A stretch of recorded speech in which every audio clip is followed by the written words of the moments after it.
নেতা সাহেবের 7 আপ কে পেটে পিটে কেমন জানে মুসরামুসরি করতেছে।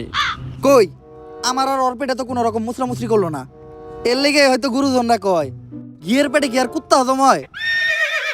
ভাই ওইটা কুত্তার পেটে ঘি হইব। ওইটাই।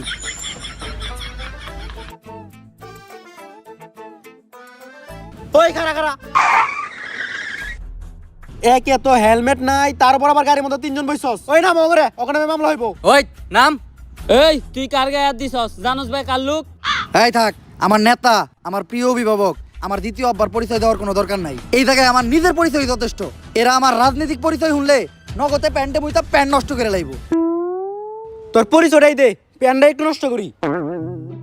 আমি এই ইউনিয়নের সহসভাপতি পদপ্রার্থী।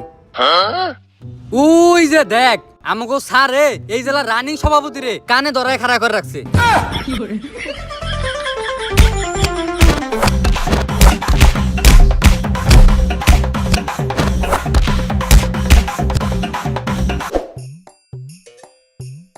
ভাই আপনি রানিং সহসভাপতির পদপ্রার্থী, মাইনসে যদি দেহে মান ইজ্জত শেষ। তাড়াতাড়ি নেতারে ফোন দেন। আরে এতক্ষণ ধরে তো আমি এইটাই করতেছি, কল তো নেতাই ধরে না। তোর পদ কি? জি ভাই, সহসভাপতি পদপ্রার্থী। তোরও আমি রানিং জেলা সভাপতি, আমার কলি ধরে না, তোরটা কি ধরবো? কি নেতাই কল ধরে না? সারা জীবন নেতার পিছে ঘুরলি, ডাকলি নেতারে দ্বিতীয় বাপ, এটাই করলি ভুল। নেতা শুধুই তো করে ভাবে নেতার পুটকির চুল।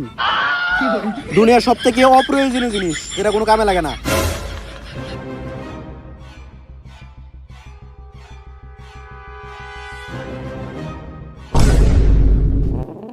ভাই এই অপমান আর সহ্য করার মতো না। নেতাই কলটা না দইরা কামটা ভালো করলো না। নেতায় আমাকে মতন 3 জন যোগ্য কর্মী হারাইলো। এর লেগেই কয় আতরে কেমনে বুঝবো মেতরের গন্ধ। ভাই ওইটা হইব মেতরে কেমনে বুঝবো আতরের গন্ধ। ওই একই, সবকিছু বিবেচনা কইরা আমি এইবার একটা ডিসিশন নিয়েই নিছি। আমি আর জীবনে নেতা গো পিছনে ঘুরবো না, নিজেই নেতা হবো। মানে মানে আমি এইবার এমপি ইলেকশন করবো।